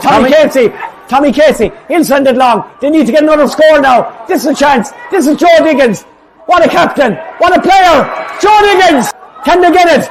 I was saying Mossy was looking tired. He's got it back in his grasp. Oh, lovely by Mossy. Great pass. Kieran McCarthy. McCarthy's away from Feely. McCarthy. Straight down John McDooley. It's gone into the net. John McDooley's devastated. It's gone in. Mossy to Kieran McCarthy. It's gone in. John McDooley was certain he was going to save it. It slithered in behind him. That's a disaster. And this has turned into an absolutely fantastic encounter. We never thought it would at half-time. Here's Gavin Dooley. They'll have to try and generate a goal again. Dan, what can Dan do? Dan has to take the point this time. Dan does take the point this time. I think it's gone. Evan Murphy sends it long. Is it gone? Can somebody pull a rabbit out of the hat? In high! A chance! A goal! No! It is! Isn't it? It's Gavin Dooley. It's in the back of the net. There was a rabbit in the hat. Gavin Dooley has pulled it out. It's not over yet. Oh my God. What's happening here? We're not going to have another. It's unbelievable. Dooley's going to send it long in towards his son Gavin. What's going to happen here? Big high ball. Oh, what a kick. It's caught. Evan Murphy. What a catch. It's just gone wide. Oh my word. Evan Murphy. Causeway time. Colin Harty. He's going to send it into the square. Evan Murphy's in there. They're all in there. It breaks over the head of everybody. Over the head of Evan Murphy. It's gone out and wide. Sensational entertainment. There it goes. This is unbelievable. Yeah, Evan Murphy. Simon Stokes with the whistle in the mouth. He blows the final whistle. What a titanic confrontation. Kilmowley 3-16. Causeway 3. So yeah, Kilmowley just hanging on at the end. Evan Murphy almost getting his hurley to that last long ball that was sent into him, and if that went into net, we would have a second game going to overtime. But I think Kilmowley overall, great start they had, but they were 9 points up, they were 11 points up, they were up again in the second half. and they allowed Causeway come back into it, and that probably will be a small worry for them. James, I suppose deserved win, you'd have to say. You predicted that Kilmowley, which we thought were flat all along, that they would actually come good. And that, you know, once it came to knockout, they would come to, you know, they would really hit the straps, and they did. What was you reading the game? I have to give credit to Myler and the lads, the management team and the boys. Like the most ardent of Kilmowley fans were all a bit worried. Didn't know what we were to expect really with the lads that were patched up. Collins was just patched together. There was other lads for injuries, but when it came down to it, we kind of said it last week. You need a team to bring the best out of you, and Causeway and Kilmowley bring the best out of each other. Mm-hmm. So we started brilliantly, and of course you have Mossy back in. Like that really was the linchpin of all our attacking plays. Everything started there. We got 2 goals like Ballyduff the day before, in a flash. Yeah. Really set us up, allowed us to play expansive hurling, as we call it.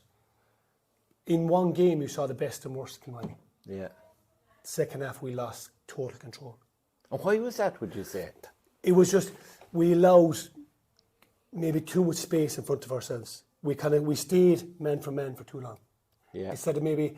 You didn't drop a sweeper back either, you didn't. Very late on. Collins went back, Tom maybe stepped in, but that then concedes the ball to Causeway and straight it kept away. raining and it down. kept raining down. So it's a kind of it's a no-win situation, catch-22. You've got to sit someone back without obviously leaving too much space up front. And we did that. Do you know what? It was tense for us. It was a desperate finish. You're so nervous. Like when you're a player, you can control what you're doing. When you're a supporter, you've no hope. We were just on the sidelines or up in the terraces. We were Christ. You were shouting in instructions. You were telling the management what to do. We were all just shouting because we know what happened 2 years ago. Yeah. When Causeway came at us and got us back in the last few minutes and beat us in extra time, and then went on to win the county final. Yeah. That was going through a lot of people's heads. Did that hurt you then? That hurt. It did hurt. Of course, it did. And Crotta last year hurt us as well. Yeah. So that was all in the mind. And these lads, these are a brilliant bunch. These have carried us to Crow Park. These guys, the same guys. Like when you look at it, geez, Collins he always delivers. Paddy always delivers. Yeah. Mossy always delivers. Yeah. Tom, the role he played at full forward was so crucial again. Absolutely. Yeah. We had Flora and Donald Kinney at the back, superb. Like there's just Dougie again, massive game in centre back. We just when they need to perform, they will perform. Yeah. And I was worried that it wasn't there, and I should never have doubted them. You train with them, and of course I do. I do train with them. You feel it even more than because you feel you're still part of the team. John and the management team were Fla, Sean Mansell, Morris. Yeah. Like they've been looking at this all week, picking their team, getting their matchups, choosing who's marking who's picking up who. Yeah. Like they really got it bang on. Yeah. But with the second half, we lost a bit of control. Yeah. Maybe it's because you're so far ahead, you're saying, Jesus. Yeah. Then again, maybe fitness too a little bit. Our lads are just kind of stuck together like a lot of the Ballyduff lads. They're stuck together at the minute. And that's why I don't like the championship from week to week. Yeah. We should have a 2-week break, not a semi-final. Absolutely. And then we should have a 2-week break to Daniel said that. Everything like this. Every team, we're looking for that. Like, I heard we're not getting it. Yeah. Brendan O'Sullivan said it on the radio today. I heard them as well. Yeah. John, now that James has spoken and has talked himself into basically saying Kilmowley are in the final without actually saying it, what did you think? No pressure then, and we'll give no fodder at all to their opponents, Ballyduff, in saying that James fancies them because he would actually play if Myler had 15 gone down with COVID or something. I think it was the ideal scenario, as we kind of hinted on last week. This was perfect for Kilmowley. This was absolutely ideal for John Myler. A situation where they were coming in, nobody really knew what they were made of this year. There were huge doubts everywhere. Causeway's more recent performances had been probably of a higher level than Kilmowley's. They were probably going in a better position, and then Kilmowley just wiped the floor with them in the first half. Like, they tore them asunder. Causeway had no idea what to do. 2-10 to 5 points at half time. Like 5 points in a half for Causeway. And there was only 1 point from play. 1 point from play for Causeway, and that was by Colm Harty after 20 seconds. It was the first point of the game. So Causeway didn't score from play for the rest of the whole first half. Yeah. They just were abysmal, to be fair. But then you could say that Kilmowley just didn't let them play. They were dominant all over the pitch, like. Darren Nolan was good. Darren Nolan was very good. Donald Kennedy, he put in a fantastic performance, on several different Causeway forwards throughout the game. Paddy was everywhere around the middle. Dougie was. You can see that red helmet everywhere, just cutting off attacks. He was everywhere.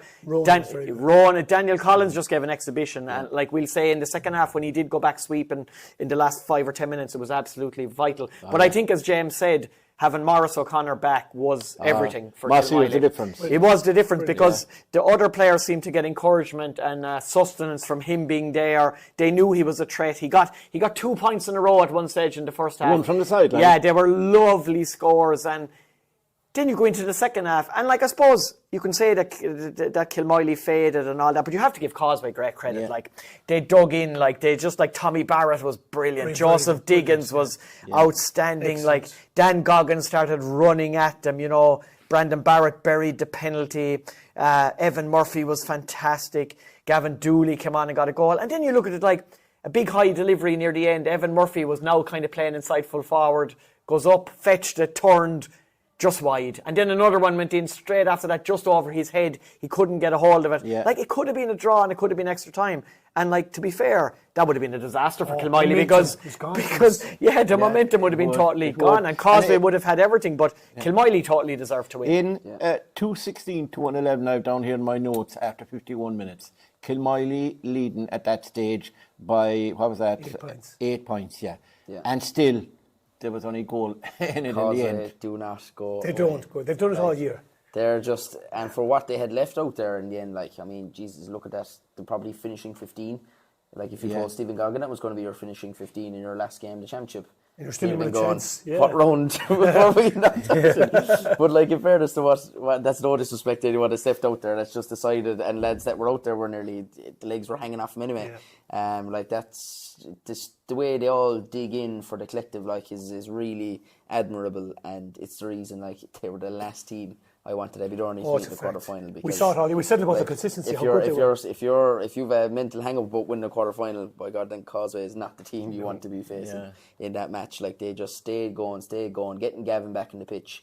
And Gavin as well, nowhere near fully fit, managing to make an impact as well. And Anthony Feely as well. He wasn't. And I think one person who deserves a lot of credit is Gary Kerry.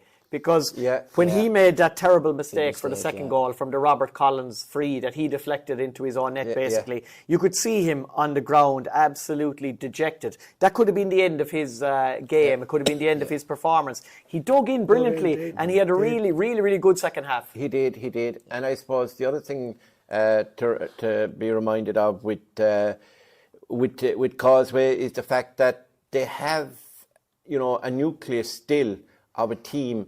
And when you think of it, the goal they conceded near the end from Kieran McCarthy, that will haunt John Mike, obviously. But I mean, how many times has he saved them, and how many times has he won games for them when he played up front? Exactly. So there's no blame to John Mike. He was devastated. He was devastated. It just happens, and that happened. But when you think of it, that at the end of the day, despite your dominance, we needed that goal. Despite Kilmowley's dominance, there was just that kind of soft goal, we'll call it, between them. Yeah. So, you're not world beaters. You realise that, Jim?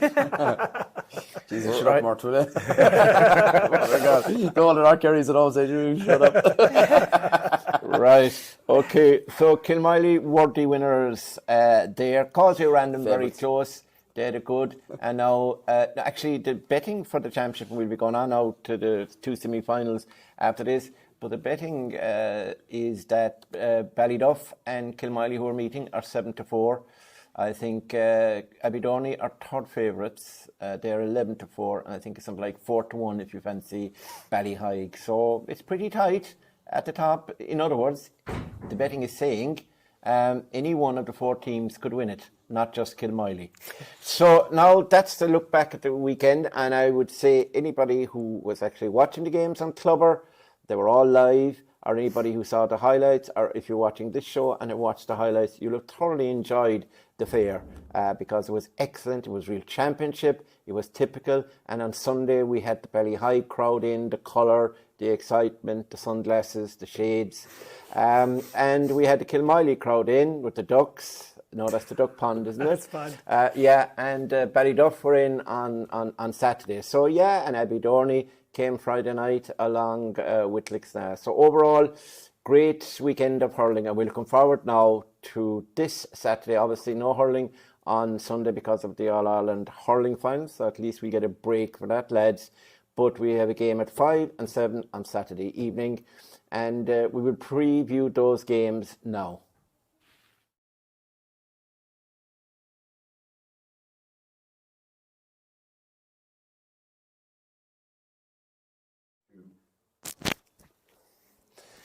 Right, we look forward now to Saturday evening's action, and the first game in the Garvey Super Value Senior Hurling Championship semi-final, which you'll be able to see live and Clubber, by the way, is between, I suppose, the two outsiders of the four that are left. But one of them, of course, will have to be in the final. That's Abbeydorney, whose last victory was in 1974, sometime in between the two world wars, and the other team obviously involved is Ballyheigue, and they have won it for 24 years. 2000 was the last time that Ballyheigue won it. So we'll start with it, and just an update on injuries is, as far as we know, in that game. Aidan, I'd have Abbeydorney clean bit of health as far as you know? Yeah, it sounds like it's all good. Haven't heard any. There was no injuries out of the game itself. Everyone came out of it okay. There was a lot of cramps and stuff like that, but everyone is from everyone that played the last day anyway, all good, thanks be to God. Yeah, and Ballyheigue, I don't think they had any lads going off. Should they hadn't, they were injured. Cramps and stuff, but they looked good. They should be okay. Yeah, so they hopefully, because we've had enough injuries for one championship, like, you know. It's been, to be nice to see teams. So we come to Kilmowley. I think they're probably the team that still hasn't a clean bit of health, but we'll be discussing that after. So, John, we'll start with you. Abbeydorney, Ballyheigue, how do you see it? Their form to date has been pretty good. I mean, Abbeydorney have been pretty impressive in the group stages, and they were impressive enough, as we discussed earlier. And Ballyheigue, obviously the surprise packets at this stage in terms of the team that beat the county champions. So they're going into it, although it's only a week's break, as James said, and that's probably something that has to be tweaked. And you know, the 2 weeks would allow knocks and bruises and allow them to get well, you know, both physically and the mental side of the game, to get focus, etc. You know, because you have to come down from a high or winning an extra time game like Ballyheigue have to, and then to come down to face the marauding warriors from Abbeydorney. Yeah, I think even though both sides are they're in the exact same position now with a semi-final to look forward to against each other, they would have ended the quarter-finals in vastly different frames of mind, I believe.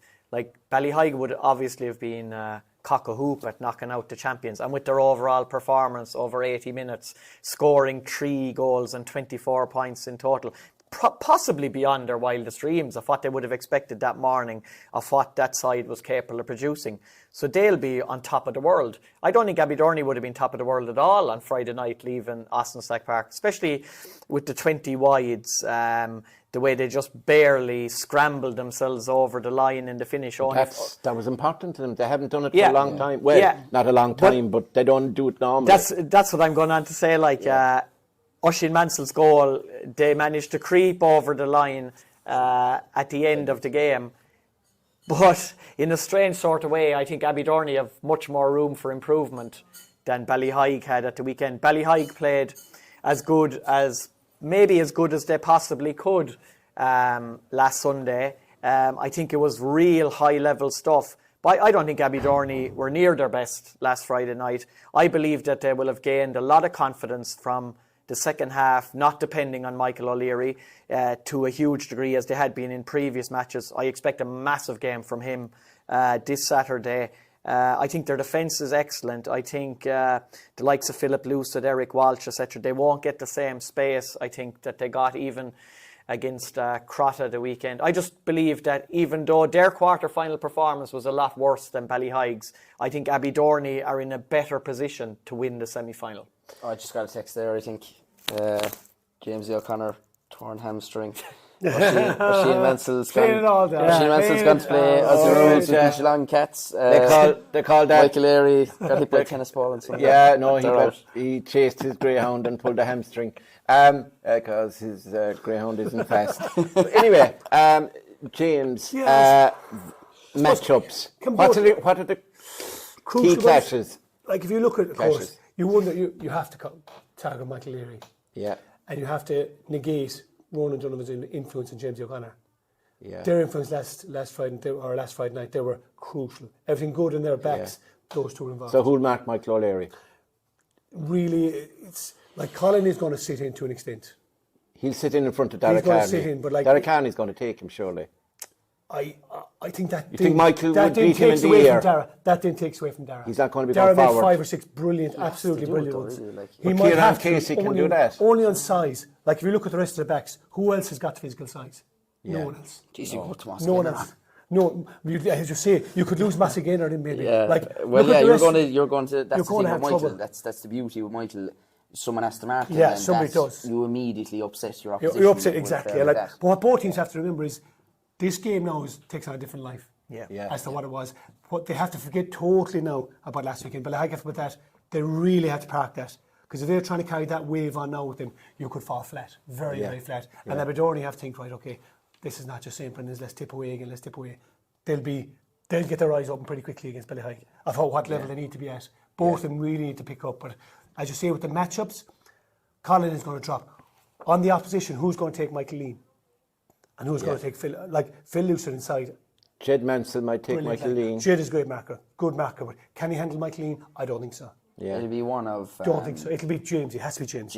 has to be James. Well, I'd say. see, Or Ronan. It depends. Says Yeah, it. it'll be one of Could be Ronan Ronan. or Jamesy. One of Think them they has have to stay to. in the middle. And one of them has to pick up And Michael Lean. one of them has to pick up Michael Depends Lean. how Michael Lean Could be goes. Niall Mahoney too. Like. Could be Niall Mahoney. Michael Lean could station himself in Yeah. the field. He could. Like he can. I'd give that man as much of a free role as you could. Like wing forward doesn't mean you're staying. Who do you think will pick up Philip Lucid? Like they will say Kieran Deneen will take Philip Lucid. They will think, I think myself he will take him. Philip Lucid will take. What about Michael Clifford, Clifford? he's a big lad, a strong lad. Like he'd be. He has pace Eric as wants well. Eric wants his size inside. Then like Eric played well. I think Eric played well the last day. Yeah, but I would back Stephen Egan. Stephen Egan again. Eric caused Stephen problems. It causes him in the trouble. county league Size. match in Abbeydorney. Size wise, he does. No, I have to physically. say that they were very isolated inside. So that's something Abbeydorney need to watch. Stephen had it tough against him. Yeah. He's an awkward man to mark. He is Eric, a big like, you know. buck. Like he's faster than you think. Yeah. It's just you think he's It'll all be a good big. battle, being important It'll be battle. important. I think another thing is Stephen that well capable, obviously. Yeah, of He's course well he is. capable. Ballyheigue also have to consider who takes Oisin Mansell. Yep. They do. See, I just think that's what, from Abbeydorney point of view, it's what gives me confidence. I just think we'll have that one Couple of forward extra that's flair, enough. yeah, maybe. Just that one forward that's enough. That's what we worried about. I worried Jack about that. Sheehan, Yeah. Oisin, even let's say David Egan, Brendan Leary, and Michael Slattery came off the bench the last day. They can all chip in with a 5 point good or two, minutes out yeah. of Michael. You never know what you're going to get off him. Yeah. I just think we might have that one more. And obviously, look, that's a biased opinion by me. But I just think we might have that one more forward. And the only place I see them losing out is midfield. Yeah. I think Phelan and Mossy Gaynor are better than the two boys. Yeah. Judging by what we saw last day, they're fantastic. Phelan was superb, Mossy was superb. I know, look, like Daniel Leary was very, very good. Yeah. Nearly more as a push They're not forward. very settled. Like, No, who they don't was- seem to be. You have a couple of different guys. Would you Jack- start Jack Brendan? Parker was down to start the midfield. Didn't go there, I'd say. Didn't even come onto the pitch. No. Thomas Hanifin started instead. You could end up with Niall Mahoney. That's where he should be. That's where he should be. Yeah. Yeah, and Will maybe Brendan still be a bench player? I think, but I honestly, like, for Brendan, I think that's just his best role now. Like, you know, physically wise as well, is the best impact he can make. Yeah. He's off the bench. I keep him for the bench, absolutely. You Yeah. have to finish strong. Yeah. I think they've plenty to start strong, and you have to keep some. Right. So let's get a call. No, we won't ask you and embarrass you for once, Aidan, and ask you. You obviously are hoping, as well as praying and wishing, that Abbeydorney would win it, and they'd be your choice. And we won't. I ask must you. say though, no matter what happens, like, it'll make for a great county final, either ourselves or Ballyheigue being in it. Yeah. Like, it is great that we're kind of on the same side. Yeah. Because it'll be. It's not great called for you. like Kilmowley or whatever. Yeah. But the two boys, the two teams were sitting at home listening to that draw, and they said the exact same things to each other as the opposite side would have said. Yeah. Thank God it's them and not Kilmowley or Ballyduff. Yeah. Well, yeah, what we were obviously. saying was the only two names in the pot were Kilmowley and Ballyduff. That's what we were saying. Where are all the other names? Were they even in the pot? Well, two of them floated. Kilmowley and Ballyduff came out, draw stop. Well, two of them Go home. two of them are in another pot. There's no pot over there. James, who do you think will win it? If they can curtail Michael Leahy to some extent, Yeah. and if Ballyheigue can carry just their hunger and their pace, Yeah. I think they have that in spades. But Abbeydorney, strength-wise, it's clash of two different styles, really. Yeah. Two different styles. Like, in fairness, like, it is two different styles. it's very hard for a neutral to say Abbeydorney is going to win the match because they haven't showed anyone yet that they can. No. Yeah.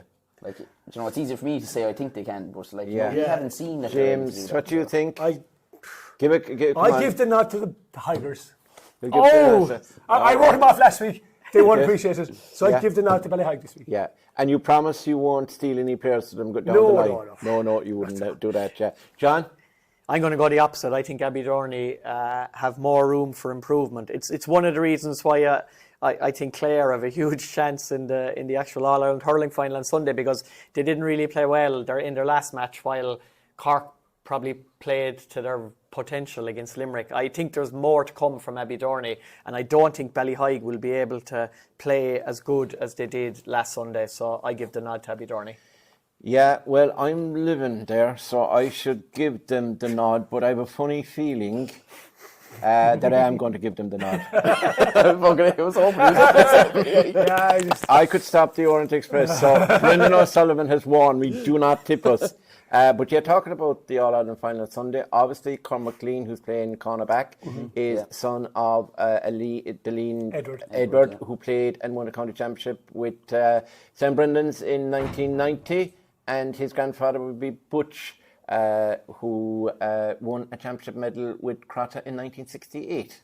So there you have it. History at Kerry starring Croke Park. Anyway, so that's the first semi-final. Now the second semi-final is probably more eagerly anticipated than the first, with all due respects to Ballyheigue and Abbeydorney, because it's the big clash. It's the clash of the team with 26 titles, Kilmowley, they love that, and Ballyduff 25. So either one could, but they could be beaten in the final as well, move one clear or draw level. So the match is on at 7, and James, now injuries.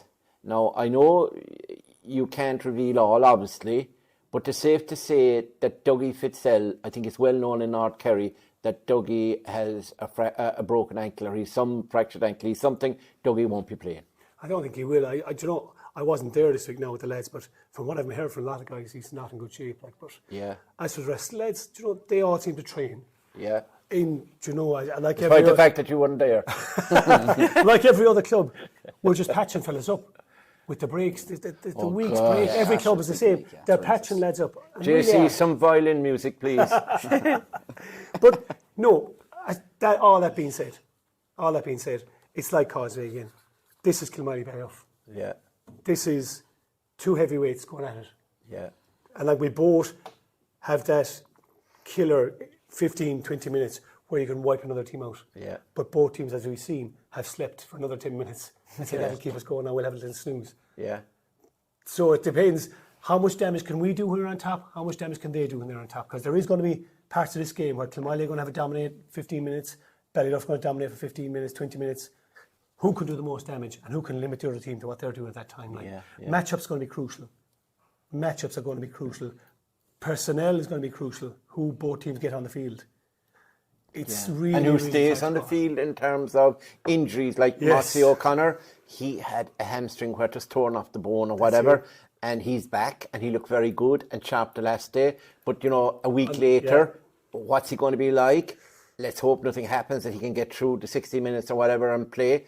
Daniel Collins hasn't been 100% all year, but Daniel will play and give his all. Anyway. Paddy O'Connor, you have Luke Whitzel, I'd say, is out. Robert Collins went off injured. How serious is that injury? Coleman Savage was on the team to start and didn't start. We don't know how he is like. So I think Kilmowley's chances may well depend, Aidan, on who they can actually get on the pitch. Yeah, I suppose Jordan there, if you're John Myler, you're expecting a bit of a reaction from him, I suppose. Didn't play He was up sick to his actually. standard. Yeah, there was reports that he had COVID. Yeah, he wasn't up to his standard. Like, he came off as a sub or came off substituted off. So you'd be hoping for a reaction out of him. And it's funny, like, I'm looking at like Philip Ansell there and Luke Rochford, two forwards who won't be getting the attention everyone else will be in what's a really stacked forward line for the two teams. And they've both been chipping away with goals there. Like, Phillips turned into a right goal scorer, like, for Kilmowley. One more in the last Luke game, Rochford has gotten goals as well. Like, and it could be two players like that where they just go under the radar. Not big names. Not the big names. Yeah. It's two They fellas could decide it, who come in underneath the radar, and they could be the guys to get the vital goal there. Not anymore, no. You said it. They're now going, right, we need to map them now. I know, yeah. Our radar's a lot lower. Yeah. Aidan is trying to get Abbeydorney to a county final, and the other two... Whatever way he can. Whatever way he can. John, there's also Jack Goulding is back, and now Podge has played, so hopefully he's fit. And we were talking earlier about Dylan Moriarty, hopefully he starts. But look, Mikey Boyle, he could have a big part to play, even a cameo of 10 or 15 minutes in a game because of his experience. He won't panic. He has that composure, and he's a leader. Now, Kevin Goulding has been filling in from kind of the back and doing very well. If Mikey was to come on, would you bring him at full forward, or would you bring him back as a sweeper? I don't think you need to bring him back as a sweeper, especially with the way Kevin Goulding is and his injury operating in that position, and Mikey mightn't have the mobility to cover that length across the half back line. He's slow, are you? No, with his current injury, like as regards sweeping in front of the full back line and across the half back line and everywhere. No, I think the Kyle O'Connor probably versus Mossy O'Connor could be a serious potential matchup. Like Kyle is probably the best, maybe, to pick up Mossy because of their size and the way he's been playing very well with Kerry. So that could be a fierce battle. Like when Ballyduff play Kilmowley, it's kind of like form really goes out the window. It's like Celtic and Rangers. Yeah, it's like all these great rivalries. Like, you know, you've the City and United. That's not a rivalry.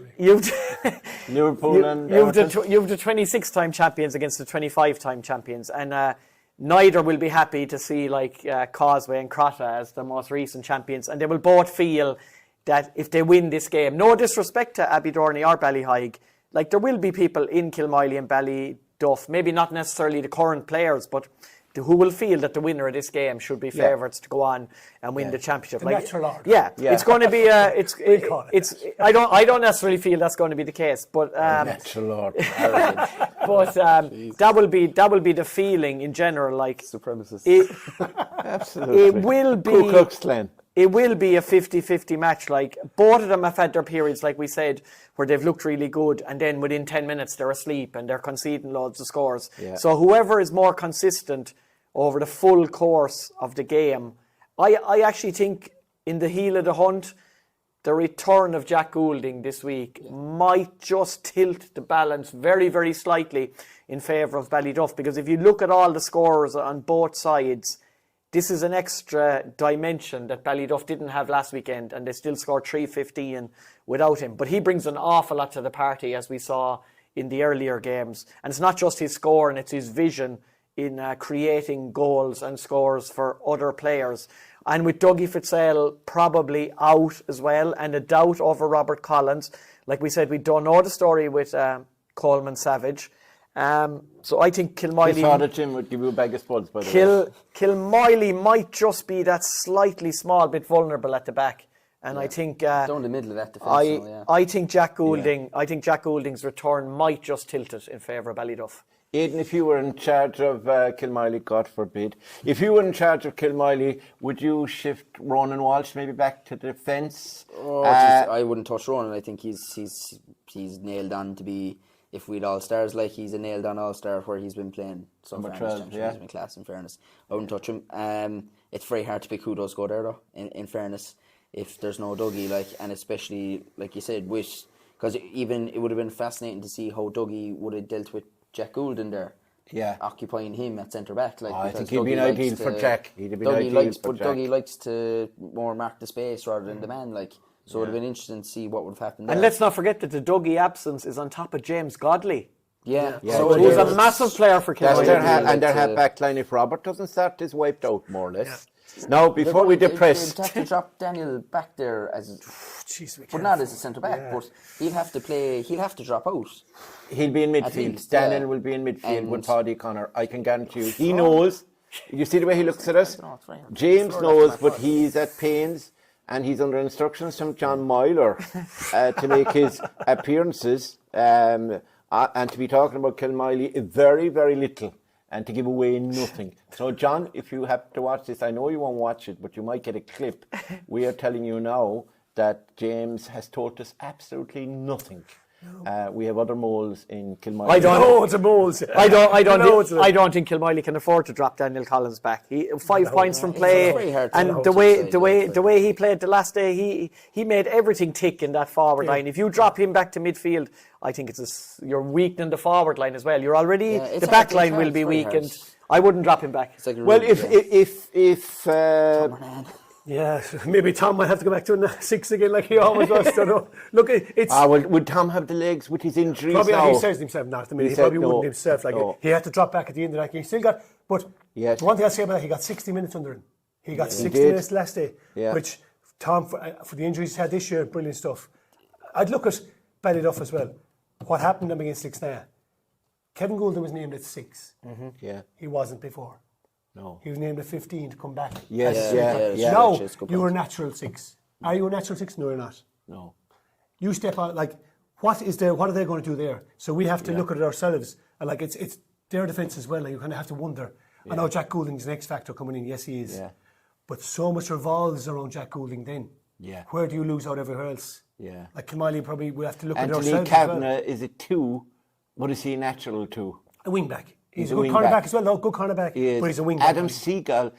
Adam really, I think, and he mightn't mind. He might mind me saying this, but I'm only saying it for the sake of what I've seen so far and seen him in action previously at under 20 level and with the club. He's got to up it a bit at midfield. He hasn't been. I think he's more a wing back or a centre back. I wonder, Mort, if they want to keep Kevin Goulding sweeping, will they put Adam Seagal in general play back to centre back on Daniel Collins and drop Jack Sullivan in midfield? Dara Satcher be missing though, really Probably limits will, yeah. their decision making Yeah. in those kind of. If he's going, you he know. looked concussed like last year. He got a right belt. So He that's, looked, yeah. He didn't look both good. teams are really Just we have to see who struggling will to come figure out. that out there. Throw the names into a pot Like, and see who's to be left. fair, really. I think It's like a mash unit, JP both dressing rooms, is. and particularly Kilmowley, whoever comes out of that with their level of fitness. But Yeah. there will lads start, JP I O'Carroll presume, surely who won't be won't 100%. just That's a fact. there as That's a fact. Dara's replacement, like, you know. You'd imagine, like, he's They'd done fairly look well at since it. he came off the bench. Like if Dara's not playing, like, it has to be surely JP that starts. there. If Jack comes he's in, come then on. maybe. He's played very well. Unless Liam Boyle himself, the chap, would come on. Try it. You never know. Might try it. Well, his son, James, would you be a small bit concerned the way that even when the game was going against Kilmowley last week in the second half, that John Myler only used 2 substitutes off the bench? I think just Kieran McCarthy and David McCarthy. He didn't seem to have full trust maybe in the rest of the bench to make more changes, while Ballyduff, as well as Mikey, Jack Enright, Enright. JP O'Carroll and Jason Bowler came on and made impressions. Darren Goulding, David Goulding. Like, if you historically you look at Kilmowley, we won 4 in a row. I'd say we made 1 change in 4 years. Yeah. Ever. Yeah. We never changed our team. No. We thought if those fellas can't get us through the hour, good luck. So You're either in there for the if you're hour, a sub do your on the job. Kilmowley team, you might as well go to Bannon You Beach. can ask fellas from that 4 in a row team. Then the amount of changes we made in those 4 years was maybe minimal, only forced on us. These lads, we trust these lads get through the 60 minutes. We trust them. Okay, lads, I'm looking now for a pick. Who is going to get to the final to join either Abbeydorney or Ballyheigue? We have a split panel on that, I think. I'm not too sure. I think I might be on the fence on that one. Again. We'll start with Aidan this time. Ballyduff, Kilmowley. You friends in both places? Well, very few. I have some relations in one place. Yeah. It's very hard to call it, like. Yeah. No, is it that I just You're don't being really... paid- you're is it being that I paid just big don't money. It's like pick your I'm prize. too distracted Who on do the you other want to way, meet in the yeah. final? That's what you're thinking. You're That's being all paid it big is. money to make a call on it. Come on. Who can you beat, so? Call it that way. Who can Abbeydorney beat in the final? So? They No can't beat offense, I think- Ballyduff, so it has to be Kilmowley. I just think with the injuries with Kilmowley, There can be replay in Jack these, won by the that. way. Yeah, it'll go at extra time, but there won't be penalties. No penalties. Okay, No, it that's- goes to the following weekend. Okay. Draw. Oh, No, I God. think Ballyduff maybe slightly Ballyduff maybe. in Okay. extra time. Okay, after extra time. One James, word, look. Kilmowley. That's it. One, One word, Kilmowley. how confident are you? That's just it. One word, Kilmowley. That's it. Could you ever tip against them? Never. Actually, to be fair, I already disagree with myself because I said 15 minutes into the Causeway game, Kilmowley are back. Yeah. So, You go for Kilmowley. Okay. At Okay. least he's off the fence. I know, yeah. We'll get Jim to get you a bag of spuds. Jim Savage. John, completely neutral. The voice of reason. The voice of reason. I'm going to say Ballyduff by a whisker. Yeah. Because of the return of Jack Goulding in particular, because of the Kilmowley injuries, and because I've just felt since the start of the year before a slitter was pucked that this potentially is Ballyduff's year. So I said it was Abbeydorney's year. I can decide that in the final if they meet. But Yeah. no, I think a tentative, very tentative, hesitant nod, but I do think Ballyduff can win. Yeah, well, I think that I think it's going to be a very close game. You know, you'd be tempted to call it a draw, but I think at the start of the year I had Ballyduff in the final, I think. But that was it. I thought Crotta would win it, and Crotta are gone. So therefore now I think because of injuries, I'm not certain that the lads who will start the next day and some of them won't. And I think Kilmowley can't afford injuries because they were without certain players in the early rounds for different reasons, including the late JP. They didn't shine. Now, they had them the last day. Mossy was back, etc., except that. But I think, and John Myler, as I said, I went to college with him. So if he hears this, he mightn't give me an interview again, although he never does, because it's Maurice Mournan that talks to us. And when you ask John Myler, is he managing Kilmowley, he says, no, I'm not. Talk to Maurice. So that's the story with John. But yeah, I think maybe Ballyduff just, but I wouldn't be surprised, and I mean this is stating the obvious, that Kilmowley could take them. But the only reason I'm going against Kilmowley really is injuries. I fear that the knowledge I have of the players that they have, that maybe they might struggle in that department, and if they do, they have a lot of holes, as the man said, to fix or to fill, and that could cost them against a team like Ballyduff, who have a nice mixture of youth and experience. So that's it. So we have Kilmowley. We have 2 for Kilmowley, is it? And 2 for each, Ballyduff. yeah. Split. So JC has the split vote, has the decision. So is it Kilmowley or Ballyduff? A draw. A draw. JC is decided, John C has decided, our producer and cameraman, he's decided to sit on the fence. So that he's of no help to us really. Now, so that's our review and our preview, but I have a little bit of housekeeping to do. First of all, look, these games last weekend were brilliant. This weekend we're promised 2 great semi-finals. We've discussed them there, and you can see them only one place live in Clubber. And I reckon because the ladies' final is on, and we wish Kerry well against Armagh at 7:15, the only place you'll actually see or hear the entire second game is that's Kilmowley and Ballyduff is on Clubber. So I would implore you to either buy the game, subscribe, or what's better is the annual pass. It's great value. There's going to be hundreds and thousands of games, even at this stage. We have Tipperary, we have South Tipperary, North Tipperary, East Tipperary, West Tipperary, we have Waterford, the Longford Football Championship has started, Offaly, all over the country. And there's darts and Formula 1 and everything else in it as well, but in Hurling. And remember, next weekend, and we'll be previewing this next week as well, there'll be a special preview, the Senior Intermediate Club Championship starts in Kerry. And you have teams like Dr. Crokes facing Dingle on a Saturday night. You'll be able to watch that. You have the Clifford brothers and Fossa taking on Beaufort, Sean O'Brien and Sean Coffey. There's some fabulous fixtures on that weekend in the Intermediate and Senior Club Championship. They're all on Saturday evening, so you'll be able to watch some of them and look back on others if you have the pass. So I would implore you, I think it's great value. It's 149 something, another 95 loose change. Get the annual pass and you'll see the entire, not long will you see the semi-finals. There's a good chance as well that you might even see on Clubber the county senior hurling championship between Ballyduff and Ballyheigue. Sorry, between Abbeydorney and Kilmowley. It could be anyone.